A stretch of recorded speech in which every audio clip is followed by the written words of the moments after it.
Good evening, folks. If you can't tell by that intro, today we are talking Batman. But this isn't your average Batman. In fact, that intro is probably far too cheery for this Batman. Today we're talking about Batman Beyond. Set in Neo-Gotham, aka Gotham in the future, Batman Beyond is a much darker take on the series than usual, and much more layered as well. So buckle into your Batmobiles and deepen those voices. Today we're recapping the entirety of Batman Beyond from beginning to end. Here we go.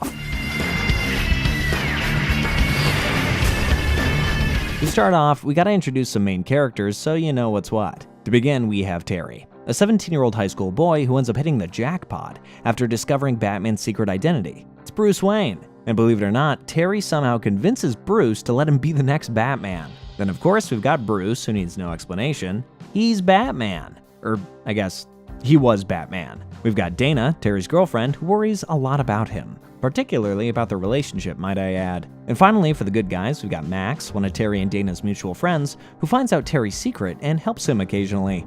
Now for villains, we've got Paxton Powers, who we'll get into later, but he ends up being quite a handful. He's the son of Derek Powers, the guy who kept trying to bite a chunk out of Wayne Enterprises. We've also got the Royal Flush Gang, which includes Ten, or better known as Melanie, who becomes a confusing love interest for Terry later. Alright, you got all that? Good, let's get started. Before I officially begin, I would like for it to be known that once Terry is introduced, every time I reference Batman, I'm talking about Terry in the Batsuit, not Bruce Wayne. The first episode starts off strong with a two-parter and kicks off with a solemn revelation. It all begins with the audience getting a glimpse of the drama behind the scenes, as on the news, they mentioned how Derek Powers is trying to take over Wayne Enterprises, but was just down due to Bruce Wayne's resistance. Meanwhile, Batman is seen fighting crime as per usual. However, he's much more sluggish than normal. It gets to the point where his chest is hurting and he isn't able to counter the bad guy's moves as well as he should. Eventually, he ends up having a heart attack and falling victim to his pursuers. And in his last hope, he reaches for a pistol. The attackers, well aware of his vow to never use lethal weapons, are extremely scared by this, and they run away. Once again, Batman realizes what he's done, and he vows never again. The prologue ends with a sad scene as Batman decides he's too old for crime fighting, and the curtains close on his Batcave. Part 1 begins 20 years after our last scene of Bruce ending his Batman chapter. That's an insane amount of time for Gotham to be without a Batman. It's also revealed that Derek Powers did indeed take over Wayne Enterprises and is now monopolizing the town. The scene cuts to somebody dressed up as a clown terrorizing people in an elevator, and are then properly introduced to Terry McGinnis for the first time, as he shuts the clown down and utters "Jokers," implying that there's more of them and that they're a common occurrence around town. At school that day, Terry gets into a fight with a classmate, and his father, Warren, grounds him when he gets home. Warren gets a message from his coworker that he has something urgent for him. In a meeting with his said coworker, he's given a disc, and is then dragged away by a large scary man named Fix, who works for Derek Powers. Powers then summons Warren to his office, where he explains that his coworker just had an accident, but he'll be fine. He also asks Warren if he was given anything by his coworker, but Warren denies everything about that, as he's scared of being dragged away too. Once back at the house, he watches the disc and gets extremely distraught about whatever he saw, and is even more on edge than before. During this time, Terry goes against his father's wishes of being grounded and sneaks out to go to a club. At the nightclub, we're introduced to Terry's girlfriend, Dana Tan. But before much can happen, a group of jokers appear and wreak havoc at the party. Stop! Hands off, Dreg! Terry runs away and falls when he moves out of the way of an old man who just so happens to be Bruce Wayne. The Jokers advance on Terry and Bruce, but the two of them are eventually able to fend them off. However, Bruce has trouble because of his weak heart, and Terry takes him back to his manor. While there, Terry notices a bat stuck in Bruce's clock and decides to set it free. However, in doing so, he discovers the secret entrance to the Batcave. Batman tackles Terry to the ground and demands that he leave his house immediately, so he does. Once arriving home, Terry finds his home in shambles with graffiti on the walls. What's worse, the police are there, who regretfully inform him that his father has been killed. Terry is ridden with guilt and frustration since he wasn't home like he was supposed to be. The police tell Terry that the Jokers are the ones responsible for such heinous acts.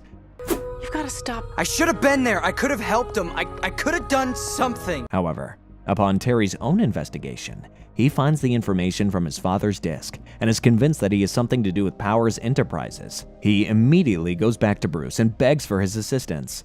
The first episode ends with Bruce reluctantly letting Terry in after trying his best to ignore him. Part 2 begins with Bruce finding out the information on the disc, revealing that Powers Enterprises are using Wayne Powers to create a lethal device that can completely destroy healthy nerve cells. Terry asks Bruce for his personal assistance, however he refuses and sends Terry away. Dang, it's kinda harsh. Once on the street, Terry's approached by Powers and Felix, who demand their disc back. But Terry swindles them and runs for his life. Later, Bruce realizes that his new batsuit that he never got the chance to wear was stolen, and you can probably guess who took it. The scene then cleverly cuts to Terry in the batsuit, eavesdropping on Powers and Felix, where it is then revealed that Felix did in fact kill his father. All of a sudden, Terry is detected on their security cameras, and a fight ensues. More chaos is added to the mix when Batman shows up demanding his suit back. It's a fail-safe device, paralyzes the suit, in case the wrong person gets into it. He ends up being able to tell Terry of an escape route that he cleverly built while living there, and Terry manages to escape. Once away from the danger, the two continue to argue, but Terry eventually wins Bruce over with the reveal that he's doing it to catch his father's killer. Bruce never got the chance to catch his parents' murderer, and he bonds with Terry over their shared childhood trauma. A little while later, Terry anticipates Powers' arrival at a dock, where they were said to drop off their new technology, and a fight ensues. In the end, Terry is successful in sinking all the technology and Fix along with it, officially ending the life of the person who killed his father. The episode ends with Bruce personally coming to Terry's house and explaining to his mother that Terry saved him from a Joker's attack, and in thanks, he would like to offer him a part-time job. Meanwhile, Powers is undergoing chemical radiation therapy in order to counteract his own invention and ends up mutating and altering his body completely, causing him to become a translucent radioactive maniac. Looks kinda cool though, right? Derek Powers is still on the hunt. It's incredibly obvious to everyone in Gotham. His body is inadequate. However, after everything that he's been through, he's in dire need of a miracle. Enter Dr. Stephanie Lake, who claims she can make a body for him and put his brain inside a new and healthier specimen. Powers happily agrees. However, Dr. Lake claims that she needs to practice on somebody first before committing to being able to do the procedure. They choose Mr. Freeze's dismembered head that has been frozen inside of Wayne Enterprises for nearly 50 years now, because that sounds like a great idea. Once inside a new body, he goes by Fries, since his real name back in the day was Dr. Victor Fries, and becomes aware of all the damage he has caused while he was alive. He decides to make an organization to hopefully help those who he has wronged in the past. Fries quickly realizes, however, that he's extremely hot and uncomfortable in his new body, and begins to have difficulties quickly. Dr. Lake tells him that she could potentially help by literally taking out his organs and doing experiments on him, which infuriates him. He leaves, hell-bent on revenge, which greatly concerns Bruce. Freeze? How? It's something I've kept in cold storage. Everything around them turns to ice, including Powers. After some brief arguing between Batman and Mr. Freeze, Powers charges up his radioactive abilities. And who are you, Sunshine? Blight will do. And decides to call himself Blight. He melts through the ice and greatly injures Mr. Freeze as well. And so in return, Freeze blasts him into a nearby pond. Batman approaches Mr. Freeze, trying to save him from the grave injuries that he suffered.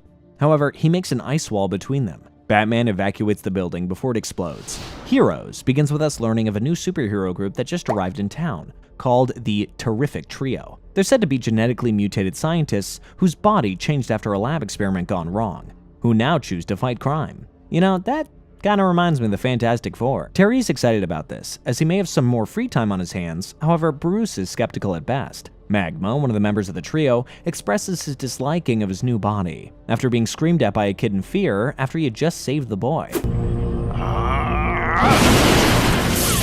He also expresses that not only does he look like a freak, but his new body makes it nearly impossible for him to enjoy simple pleasures in life. Dr. Hodges, a friend of the trio, the one who's able to form them into the creatures they are, then does a DNA scan of the trio, and finds some bad results saying that they are unstable. Later in the episode, a general from the government appears and frustratingly explains to Dr. Hodges that when the chemical lab explosion happened, he discovered that eventually, the trio would become dangerously psychotic as a result of the mutation, which is something they had previously discussed, and yet he had continuously been in denial about. Sure enough, a fight breaks out. It's General Norman. We've been double-crossed. And the trio threatens to kill themselves and everyone around them. Then you knew all along. Yes, That's why you weren't there that night. Batman appears to save the day, and inevitably has to put the trio to rest, shunning Dr. Hodges and the cruel crimes that he's committed. We meet the Royal Flush Gang in this episode, as it begins with people dressed up as different playing cards terrorizing a boat. People dressed up like playing cards. Did you say playing cards? Batman arrives on scene given the commotion, but is forced to let the gang go after they threaten to kill everybody who is in attendance. Bruce is dumbfounded by the situation, and is upset with Terry because instead of listening to Bruce and coming back to the Batcave to further understand and get to know their enemies, he leaves due to having other plans. Terry is then seen back at the nightclub, where he had met with his girlfriend Dana before. However, she's frustrated with him for always being late and putting his work above her.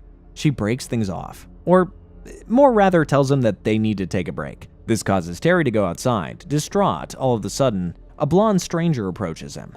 Apparently, she'd been watching on the sidelines all night and talked to Terry about the situation. They get to know each other, and Terry finds out that this girl moves around a lot because of her family's profession, meaning she constantly loses people and friends because of her sudden movement. And then suddenly, the blonde girl kisses him. He eventually figures out her name, Melanie Walker, and they plan to meet up soon. Terry returns to the Batcave to find a mildly annoyed Bruce telling him they still have to figure out where the Flush Gang went and what their next move is. Terry is convinced that their appearance was a one-time thing. However, Batman reveals that he believes that it's actually a family of villains. I'm sure you can see where this is headed. The episode then cuts to the Flush Gang's perspective, where it's revealed that the King has an ongoing grudge against Batman and promises that his frustrations will be dealt with. And you guessed it, Melanie Walker comes into the picture revealing herself to be 10. Later, the Flush Gang are causing chaos again, and Batman is sent to stop them. After a grueling battle, Terry and Melanie meet up and have their little date, where Melanie admits that her family may be moving again soon. Terry is upset by this, but asks her to meet him again the next night as well. That day, Melanie's mom has a talk with her about her sudden lack of attention, to which Melanie confesses that she's been obsessing over some boy. Her mother tells her that it would be stupid to choose a boy over their family and their life's work, and says that she shouldn't see him again. And so, Melanie calls Terry and tells him the bad news. There's nothing wrong. Nothing. Goodbye, Terry. This upsets Terry so much that he puts on the batsuit and tracks her phone in order to see what's going on. That's major stalker behavior. Upon entering her house, he gets hit with a trick card that blows up in his face because, yeah, Batman just waltzed up to a home with a Royal Flush Gang. Of course that happened. A fight ensues, and 10 has to choose between helping Batman and running away to some boy or helping her father. She chooses her father and is labeled a villain along with the rest of the family once the police arrive. Terry becomes aware of 10's true identity and has a heart-to-heart with Bruce about love, to which he makes Terry feel better after telling him about his relationship with Catwoman. Spellbound starts off with us being introduced to Spellbinder, a villain that seems to use his magic eye to hypnotize his victims and make them commit crimes in his favor without their knowledge. It begins with a popular girl at Terry's school claiming she had no idea that she was stealing one of her father's precious statues. Nobody thinks much of it, as they think she may just have psychological problems. However, Terry isn't convinced. Later, it's seen that another innocent bystander commits yet another crime, and is yet again convinced that someone made him do it. Terry and Bruce actually lock in as they realize that there is a legitimate threat at hand, not just a bunch of crazy people. The episode then cuts to Terry at a wedding for a friend's mom, when suddenly the bride starts screaming in panic, claiming that a swarm of bugs is attacking her. Honey, don't! She ends up taking off her necklace, thinking that it's full of bugs too, and Spellbinder is seen grabbing it. He manages to take it, however, Terry chases after him, having his own hallucinations as well. The next day, Terry is forced to go to a meeting with Billings, the school psychologist. Billings explains to Terry that he may be hallucinating because of the loss of his father and the responsibilities of his newfound job at Wayne Manor. The next day, Terry is seen sneaking into Wayne Manor and trying to steal things. Terry snaps out of it, and a battle ensues, resulting in them reprimanding Spellbinder. While their coddling parents paid their garbage men more than me. Turns out that he's Billings. He's an underpaid school psychologist that decided he'd hypnotize the rich families he serves in order to receive the payment he feels he actually deserves. Which, in this economy, is low-key valid. This episode begins with us seeing an unfortunate guy named Aaron talking to an imprisoned Ink, a supervillain who has been trapped in ice. Even if they don't pay me what I'm worth, you listen to me. He gets in trouble with his boss for talking to her so much, so they fire him. In retaliation, he unfreezes her and watches the chaos unfold from the comfort of his own home. Ink arrives and tells him that she won't reveal any of the embarrassing secrets he told her if he helps her in any way he can. and he agrees. But it's obvious that he's agreeing because he likes her, not because she could reveal his secrets. Anyway, during her escape, she destroys Mr. Freeze's ice gun that Terry brought as Batman to try and stop her, leaving her to be able to run rampant through the city. You're beautiful. The episode then cuts to Erin begging Ink to turn him into a shapeshifter like her, to which she agrees. However, when she eventually does inject him, she just turns him into a blob, causing him to be rendered useless and pathetic. Meanwhile, Batman attempts to confront Ink, but is captured instead and taken to a sort of arena. He sends out an SOS message to Bruce, who is discovered by Ink. She tells him exactly where they are, but tells him to come by himself. Once there, he's forced to fight, wearing one of his old bat suits, which is innately dangerous for his health, but just look at him go. Erin, frustrated that he's just a blob, causes chaos in his own way, and ends up allowing Terry to escape during his shenanigans. In the end, Ink is reprimanded, and Erin is put under arrest with his own version of himself in charge of watching him in his prison. Fortunately for her though, she's being monitored, so a situation like Erin's could never happen to her. Season 1 ends with a banger, literally. Begins with us seeing Derek Powers, aka Blight, struggling yet again to find a valid set of skin for his ever-radiating body. Derek is then seen talking with his son Paxton about taking over lead chairman of their company. Paxton Powers, go home! No more sludge in our river! And when this is proposed to the board of directors, they get lots of objections from the public. It goes so far as to dump dead fish and bad water all over the board meeting desk, causing Derek to go haywire and burst into Blight due to his frustration. Bruce is flabbergasted by this, and slightly annoyed as this means Terry's responsible for his transformation, thus making their beef much more personal than it needs to be. After that whole public revelation fiasco, Paxton takes over his father's place, since he's literally, well, a glowy monster. Later, Paxton reaches out to Batman for assistance in capturing his father, and Batman agrees. Apparently, according to Paxton, his father would be hiding where no public could ever find him, such as a submarine. Batman eventually sees his assistant boarding said submarine. However, once found, Paxton tries to literally kill him. Blight appears in full force and melts the submarine to the point of sinking. Paxton!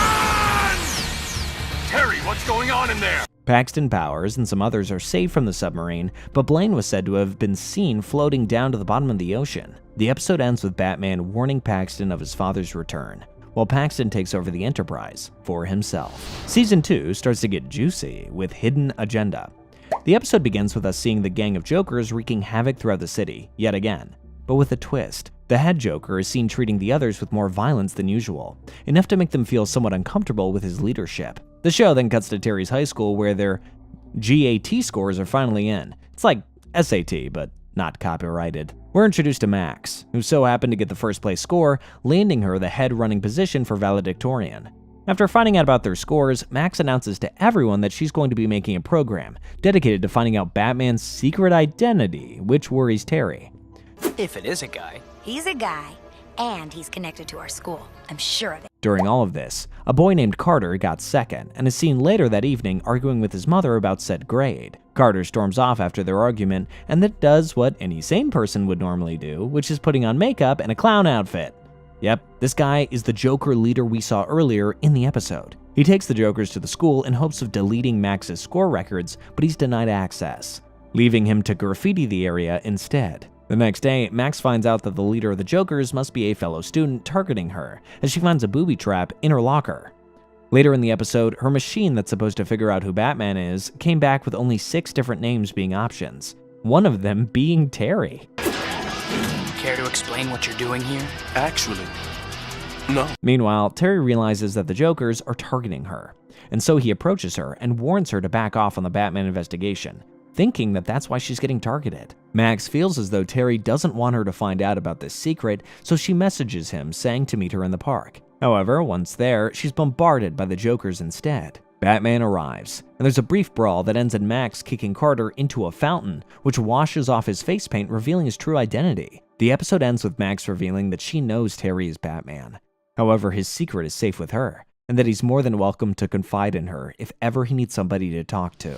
This later episode of Season 2 begins with us getting another glimpse into the life of Ten. She's seen trying to steal money from what seems to be a high-stakes poker game. However, her plan goes haywire, and Batman ends up showing up to save the day, letting them both escape. Melanie shows up to his house and explains that her father has been kidnapped by the Jokers and held for ransom, which is why she was trying to steal the money in the first place. Dana then calls Terry, reminding her of their study date, even though it's been clear for a while now that Terry is uninterested in her, and he declines as he wants to help Melanie. Oh, and he and her end up kissing, presumably sealing the deal. There's an old saying, once burned, twice shy. Is that what you're feeling now? Terry tells Melanie of Dana and the relationship, but to Melanie, it doesn't matter. In fact, Terry just straight up confesses he still has feelings for her not too long after. Well, With this kind of lying, it's got to be more than just a friend. Wish I knew. Terry attempts to persuade Melanie to not try stealing from the poker game again, to which she agrees at first, but they're soon found out by the Jokers. Ten abandons Terry to go back to the game and steal the money, but once she returns, she finds no sign of the Jokers, only her parents claiming that the whole thing was a setup to see the lengths she would go to for her family. All I've ever been to you is an accomplice, never a daughter. Terry soon arrives and is reprimanded by not only the Flush family, but also the very angry, very scary members that were attending the game whose money was stolen. The members start shooting up the area, leaving Batman time to escape. Thankfully, he had already called the police, and everyone was captured and put under arrest. The episode ends with him meeting up with Dana and moving on from Melanie and the distraction that she was causing him. However, during all of this, Ten had given Terry a note, but he never ended up reading it, opting instead to just throw it away. Fair enough, but I mean, hey, now we're all wondering what was on that note. This interesting episode raises concerns against Batman and his methods, and nearly gets everyone in trouble. It all begins with the commissioner of the police, Barbara, who just so happens to be the legend Batgirl, who helped Bruce for many years. Later in life, she followed in her father's footsteps and became leader of the police force, but I digress. She raises concerns with Bruce about Terry's background and voices a general dislike for the new Batman, as she's worried that he's not the best option. Bruce reassures her that everything is fine. However, she warns him that the next mess up she'd like Terry to be put away. This alarms Bruce, as it not only reveals his protege's secret identity, but would mean revealing Bruce as the original Batman as well. Later in the episode, Barbara is throwing a celebration which inevitably gets interrupted by a villain named Mad Stan.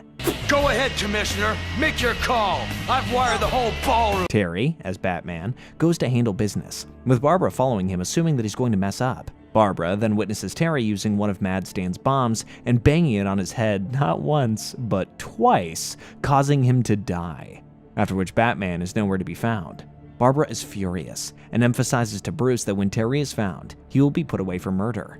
Bruce calls Terry and asks for his side of the story, to which Terry explains that he most certainly did not kill Mad Stan, he simply knocked him out and left. Bruce goes undercover and watches the tapes himself, and finds that the tape cuts out right when he said events are supposed to occur. This leads Bruce to believe that he's been set up, and he informs Terry of this. Later in the episode, Terry is being caught by the police. However, he notices something and uses one of his batarangs to reveal Spellbinder. Yeah, he's back. Spellbinder then reveals that it was so easy to confuse Barbara, since she was more than ready to get Batman in trouble. In the end though, Barbara profusely apologizes to Terry and Bruce, and even awards Terry with a Civic Service award.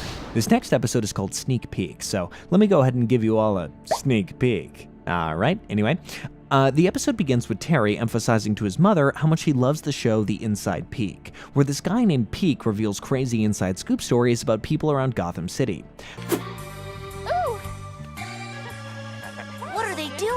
However, during a brawl later that day, Terry notices a large blob of a man being able to walk through walls and disappear seemingly out of plain sight very easily. After the brawl, it's seen that the said blob man plants a camera in the Batmobile. Terry doesn't realize this and heads all the way to the Batcave, talking to Bruce and even taking off his mask. The next day, it's revealed that Peek is going to reveal Batman's secret to the world, and Terry starts completely wigging out. Him and Bruce talk it over, and Bruce explains that the only person who would know how to fade through walls like this was a scientist who worked for Wayne Enterprises a long time ago, as he specialized in things of that matter. However, he died many years ago. Bruce and Terry head to Peek's place to hopefully talk things out with him. However, once they're there, they realize that Peek won't budge, and definitely plans on spilling the beans. I'm Batman. Throughout this episode and during this conversion, Peek is seen having crazy bad stomach problems, which are shown by him having his entire abdomen become see-through. Talk about an empty stomach. I'm sorry. He begs Bruce to let him use Wayne's technology in order to figure out a cure, to which Bruce confronts him about his scientist friend who died. Peek claims that they had an interview together, which is when he found out the initial information about passing through atoms. However, Bruce essentially scoffs in his face, saying that he would never have an interview with a piece of scum like Peak. Peak then slyly mentions that he has other ways of information, which is when Bruce realizes that Peak was the one who started the fire that killed his scientist, and then stole his files in order to find out more about the technology. This enrages Bruce, and they fight, ending with Peak pulling a gun on him. Thanks to his powers, though, the gun phases through his hands and falls to the ground. Then directly after this, he falls through every floor of the building and eventually starts falling through the crust of the earth. That has gotta be torture. The last episode of Season 2 begins with Terry going missing in a subway after going on a date with Dana. I'd go missing too if I had someone telling me my work is getting in the way of our relationship every single time we're together. Anyway, he goes into the subway and never comes out, which causes his friends and family to become worried and inevitably causes Bruce to get so worried that he actually drives to Max's house to ask what's going on. What happened? There was a cave-in, obviously. The show then cuts to Terry as Batman in what looks to be an underground type of area with a little boy trying to get him back to the surface. Batman is led by the boy, which he soon learns is the name Dak. Eventually, they find a spot on the wall that sounds hollow on the outside, so Batman decides to detonate it.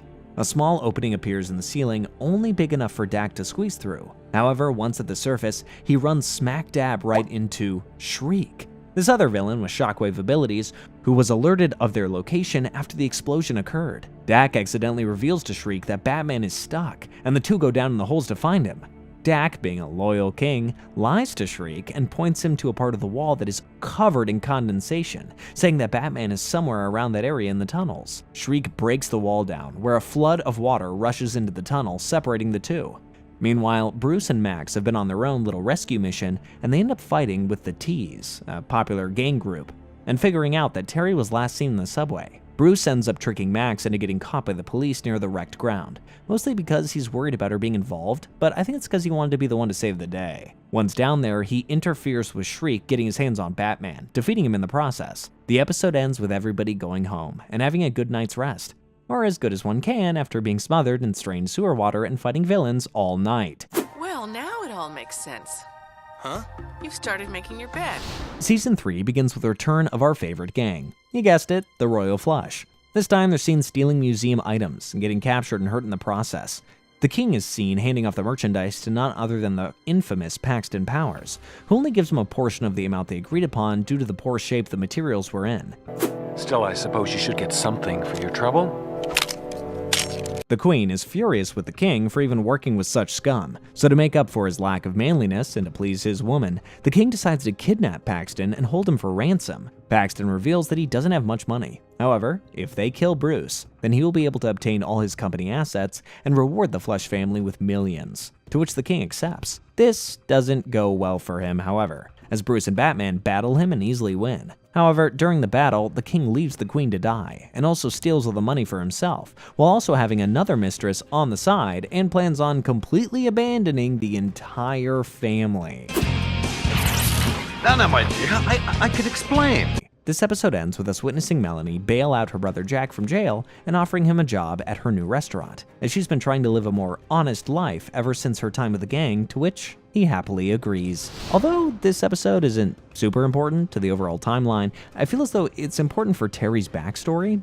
In an earlier episode, we mentioned how Barbara was unimpressed by Terry's track record, and in Big Time, we find out that he was merely an 18-year-old boy following along with his older friend. His friend Charlie had been dealing with family issues and decided to do a heist in order to prove himself to a bigger gang. However, it didn't go as planned, and the two got caught.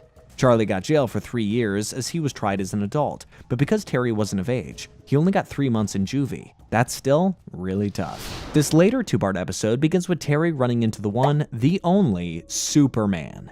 The two go back to the Batcave together, and once there, Superman confesses that he wants to add Terry onto the Justice League team as the new Batman. I think it's time your protege joined the Justice League. The Justice League? Bruce lets Terry make the decision, to which he happily agrees. However, once there, he's greeted with coldness and animosity. Batman was one of the League's founding members. The real Batman, not this pointy-eared punk. Superman ends up confessing to Terry that he believes there's a traitor among the group, as one of their members, Micron, got injured earlier that week, in a way in which only a member would be able to do.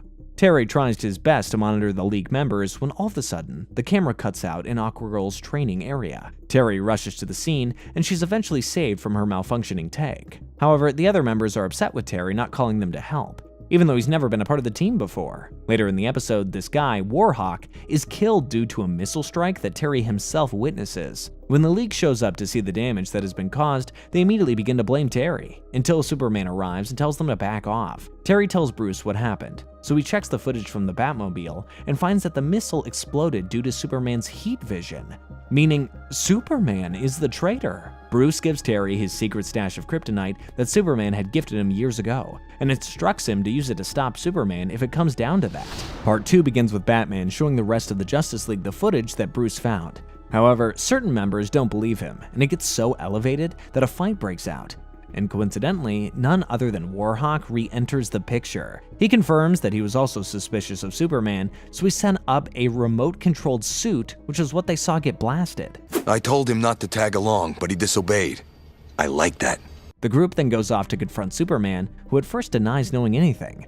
However, once they touch his chest, a large eye opens up in the middle, and he's revealed to be covered by some sort of alien-like creature. After a brief struggle with the alien, they disengage. They approach Bruce, wondering where Superman's Fortress of Solitude is, in hopes to find the real Superman there waiting for them. However, after arriving at the fortress, they find yet another alien attachment. Thanks to Aquagirl's powers, being able to talk with water creatures, the League learned the true story of this alien. Long ago, a preserver set out to kidnap Superman as he was the owner of a zoo full of exotic and rare creatures. The preserver wanted Superman due to him being the last Kryptonian.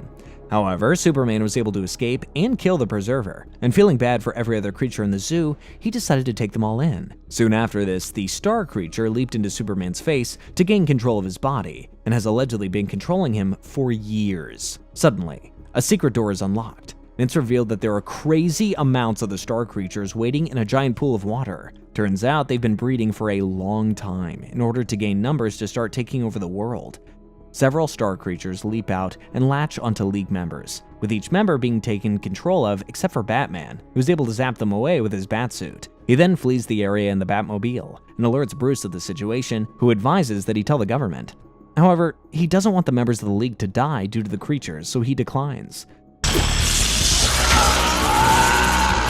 The star creatures catch up and a fight ensues, narrowly allowing victory for the League. They offer Terry an official spot on their team. However, he declines, mostly because of how they've been treating him literally the entire time. This two-parter ends with Terry realizing he's not that different from the original Batman, and that he's realized he'd prefer working mostly by himself rather than with the League. Also, in case you were wondering, yes, the Star Things were Starro, the villain of the very first Justice League comic issue. This next two-parter begins with Terry getting his ass absolutely handed to him.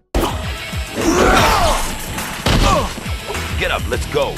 And being told by Bruce to go study with an old martial arts friend of his in her dojo. Once there, Terry begins to learn his own weaknesses and begins to get stronger. While heading home one day, he witnesses a man get shot at and stolen from a group called Cobra. Terry goes to the Batcave and tells Batman of what he saw.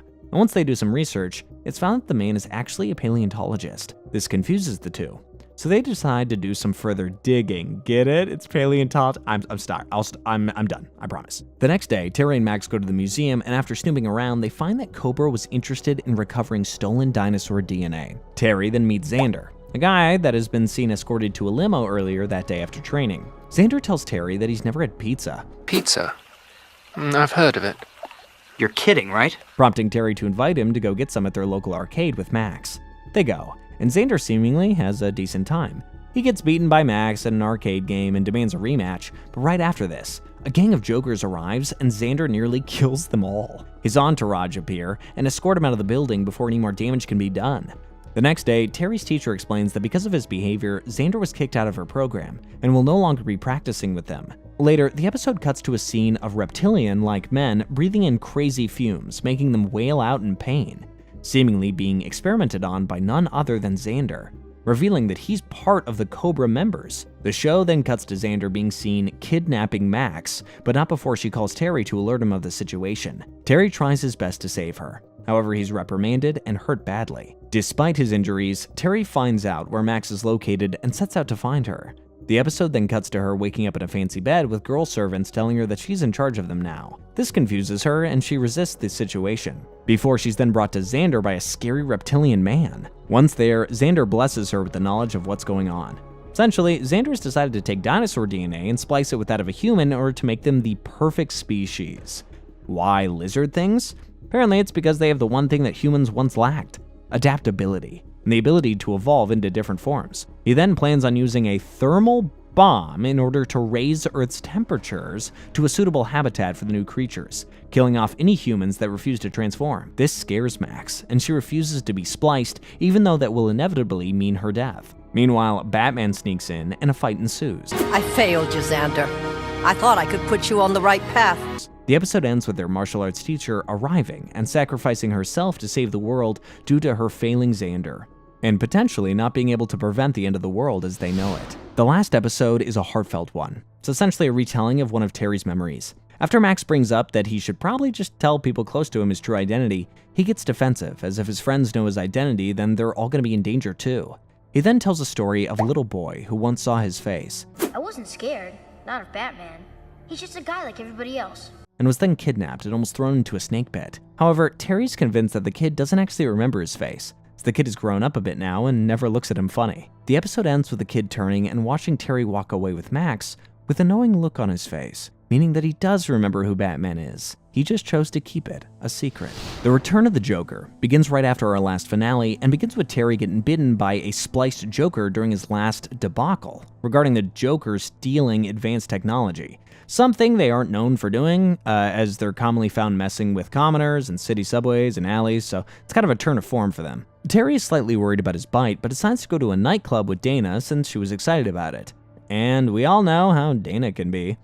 Unfortunately for Terry, his bite is acting almost as a roofie, as he isn't coherent, and he continues talking to wrong girls on accident when he's trying to talk to Dana. She eventually realizes that something isn't right. The show then cuts to the Jokers returning to their lair. Bonk, one of the lead Jokers, starts getting frustrated with their new leader since he's frustrated with their lack of materials. He claims that he never even told them what they were stealing for, as they normally steal for money or other valuable items. The shadowed leader then pulls a gun on Bonk, and at first, it seems to be just a threat as confetti flies out of the gun, but Bonk is soon after hit with an actual spear that comes from the gun. The other Jokers bow down in submission, and it's revealed that their new leader is the Joker. The movie then cuts to Bruce and Terry at the celebration where Bruce takes back over his enterprise.